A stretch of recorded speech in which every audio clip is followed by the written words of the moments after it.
Você já parou para pensar que o fim do Império do Brasil pode não ter sido exatamente como a gente aprendeu na escola? A história conta que foi um ato rápido, quase um golpe repentino. Mas os documentos e arquivos descobertos anos depois revelam que tudo foi muito mais planejado do que parece. Reuniões secretas, pactos silenciosos e decisões tomadas, longe das luzes do palácio. Tudo isso pode ter sido parte de um movimento cuidadosamente articulado dentro de grupos que acreditavam que o Brasil precisava mudar. E o mais curioso, muitos dos nomes envolvidos compartilhavam ideias que vinham das mesmas raízes filosóficas e simbólicas que inspiraram revoluções no mundo inteiro.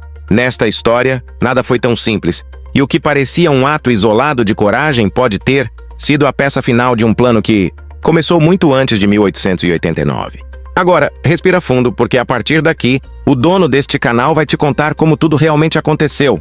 Um relato cheio de detalhes, conexões e segredos que ficaram escondidos por mais de um século.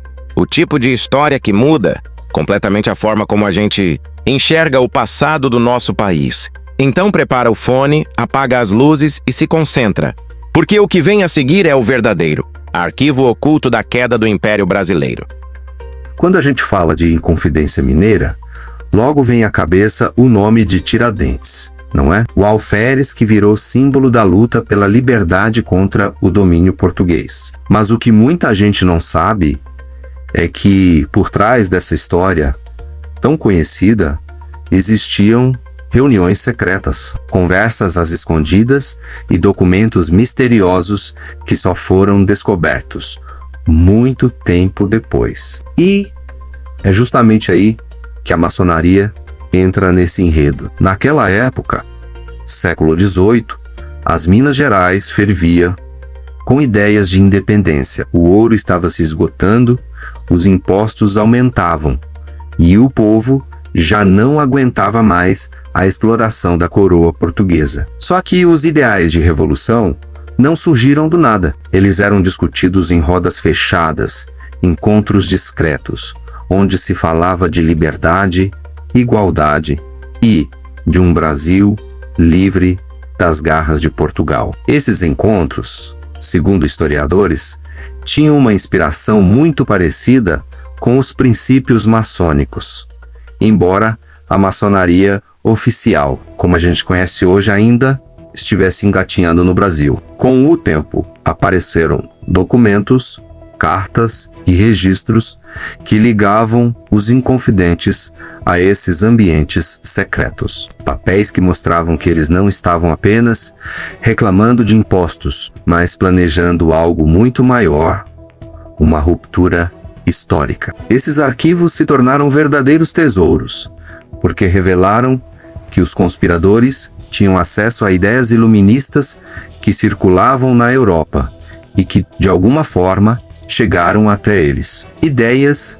que, em outros países, também estavam sendo debatidas dentro das lojas maçônicas. Agora imagina o peso dessa descoberta.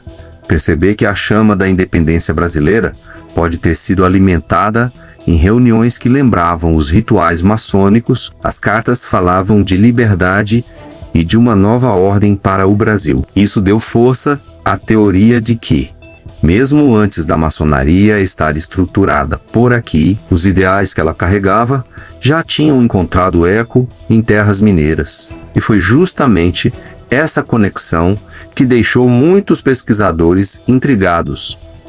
Esses arquivos não eram simples papéis velhos, eram mapas de um pensamento revolucionário. Atas e registros revelavam encontros de intelectuais, padres, militares e poetas que sonhavam com um país diferente. Eles falavam em república, em governo justo e até em símbolos que representariam essa nova pátria. Era como se estivessem criando um esboço do Brasil que só nasceria décadas mais tarde. E aqui vem o detalhe mais curioso.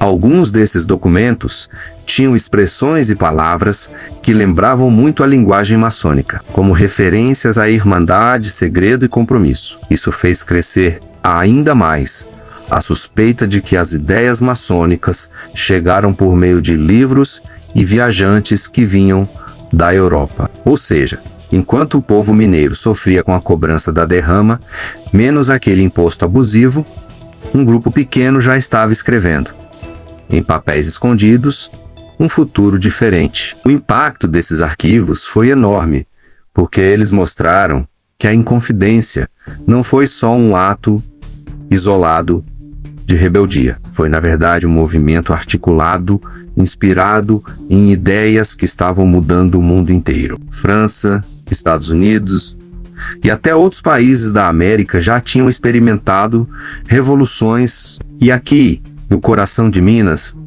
surgia a fagulha brasileira. O que prende a atenção é pensar que, se esses documentos não tivessem sido preservados, a gente talvez nunca soubesse o quanto a maçonaria, mesmo de forma indireta, esteve ligada a esse capítulo. Porque não se trata apenas de conspiração.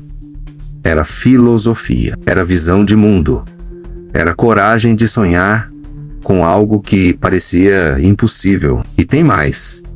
Esses arquivos também revelam o preço da ousadia. Muitos inconfidentes foram presos, alguns silenciados, e Tiradentes acabou virando Marte. Mas os papéis resistiram. Eles atravessaram o tempo como testemunhas silenciosas de que sim, havia um movimento organizado e que dentro dele existiam influências que iam muito além da política do dia a dia. Eram ideias universais que falavam de direitos, de justiça e de liberdade. Quando a gente olha para esses registros, hoje, eles não são apenas pedaços amarelados de papel, eles são provas de que o Brasil nasceu da coragem de gente que ousou sonhar diferente. Gente que, inspirada por ideais de fraternidade e igualdade, começou a rabiscar nas sombras o projeto de um país livre. E é exatamente isso que torna esse arquivo oculto